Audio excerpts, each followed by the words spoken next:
Hi guys, and welcome to today's video. In this video I'm going to show you how we can find the kth element from the end of the linked list.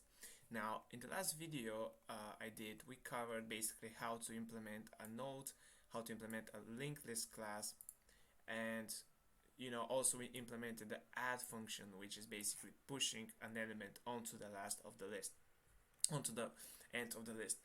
Right now I'm going to show you how we can find the kth element, and you see that we'll also need to implement a function which will be a method which we'll call size, because we're going to need the size of the linked list in order to find the kth element, at least for my solution.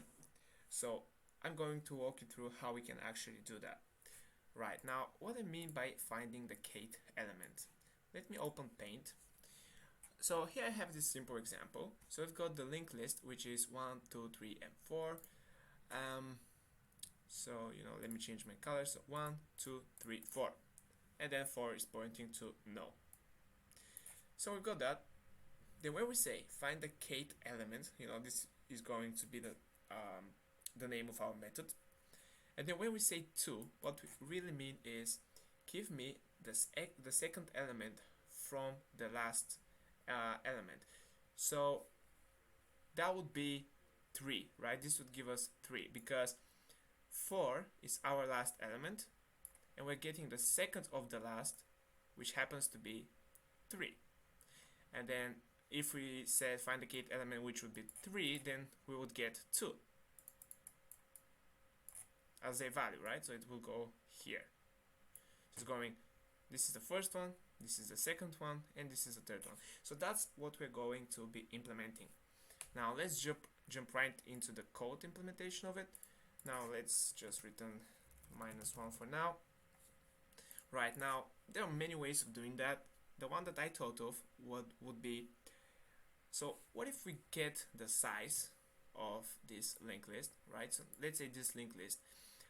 So when we call size, the function which we're going to implement right now, and we call that size on that linked list, that should give us back 4, right? That's what we want to give us back.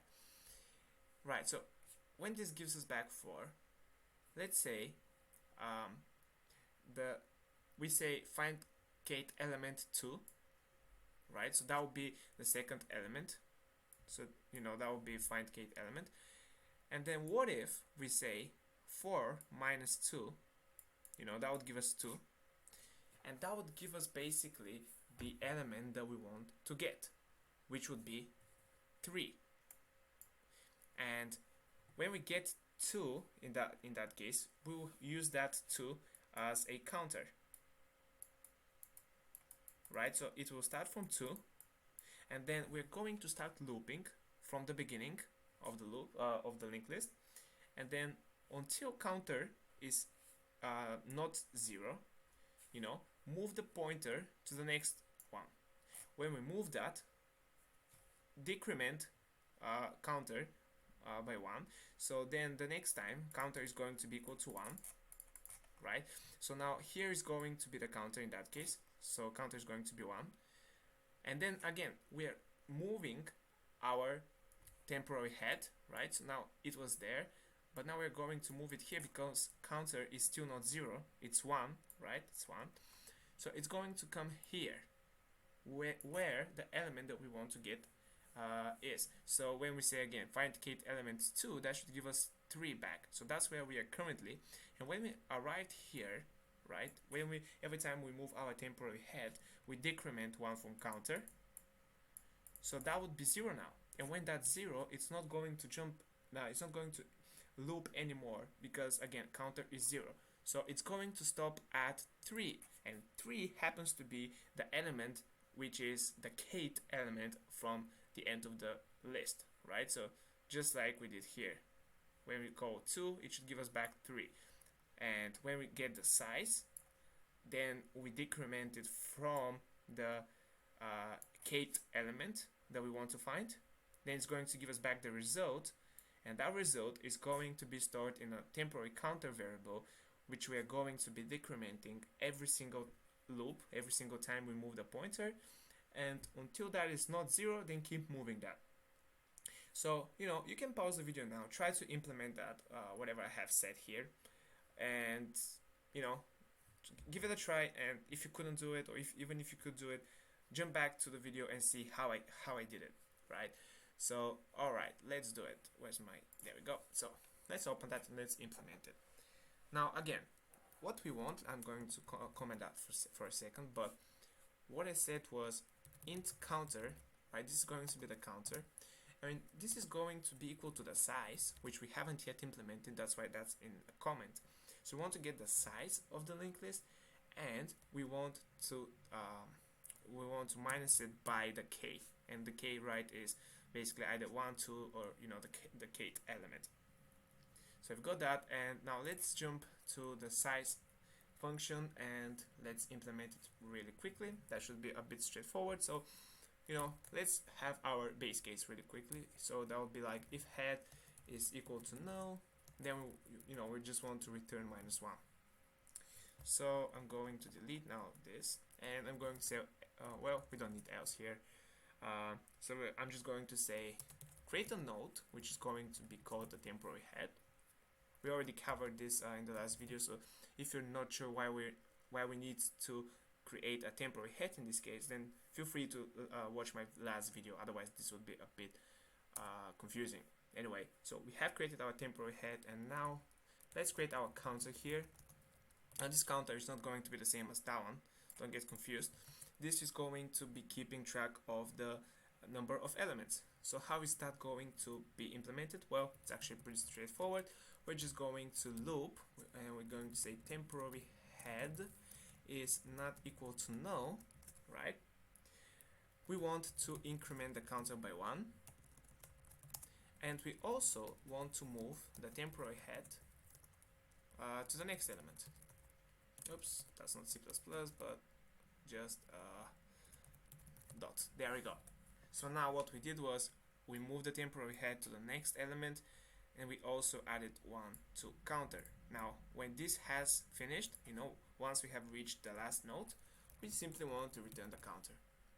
And that's pretty much it. That's our size function. Now this would give us back the size, and just to be clear that that works, let's come here and say L1 size, and let's print that out, because that's returning something, so we want to see the actual value that it gives us back. So system out print line, and let's also give it let's make it a bit more clear. Yeah, can't think of the word. So that should give us back what? That should give us back 4, because we got 4 elements here. Now let's run that, and there we go. We've got 4. Size is 4, and we've got 4 elements, so that works perfectly. Alright, now we've got our size, so we can uncomment that. That's what counter is going to be. So what's counter going to be in our case? Well, it's going to be 4, because that's the size, minus, so let's jump here and say system out print line, and then what do we want to say? Well, we want to say first kth element, just again it's clear, and then we're going to say L1 find kth element, and we're going to pass in 2, and then the counter here, in that case, in that linked list here, which we have created, is going to be equal to 4 minus 2, which is going to be equal to 2. So counter is 2. Now we still need the temporary head, because we will have to be looping. So let's create that temporary head, and we want to make it equal to head, to the current head of the linked list. And now let's start looping. Now how would our loop look like? Well, usually when we're looping, all we had to say is temporary head, and then check if it's no, if it's not no, or if it's no, depends on how you want to see it, but we are checking for temporary head whether it's no or not.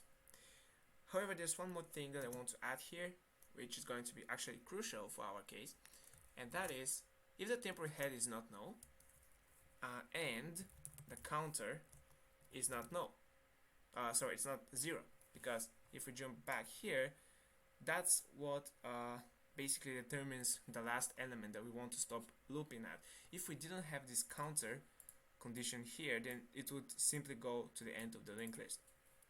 And we could get away with only specifying while counter is not 0, but then we might run into a problem where temporary head is null and counter is still not 0. So we just want to be extra clear that we want to satisfy both of these conditions, and just to be extra safe. And then what do we want to specify in our loop? Well, we just say counter minus 1, and then we want to also move the head to the next one. That's it. And then all we need to say is, well, we want to return the data, right? It should give us the data of the node, so we would say temporary head dot data. That's it, because now temporary head, let's jump back to the painting, is going to be the node that we want to return back, and we want to return the data of that node. So that's pretty much it. Now when I run that, what should that give me? Well, that should give me 3, right? Because we want the second element from the last element. So let's run that. And yeah, it's giving us back 3, which is the second to the last element. That's what we really wanted. And yeah, so that will be it for this video, guys. Now in the next video, I'm going to cover how we can remove the duplicates from a linked list. So stay tuned for that, guys, and thank you for watching.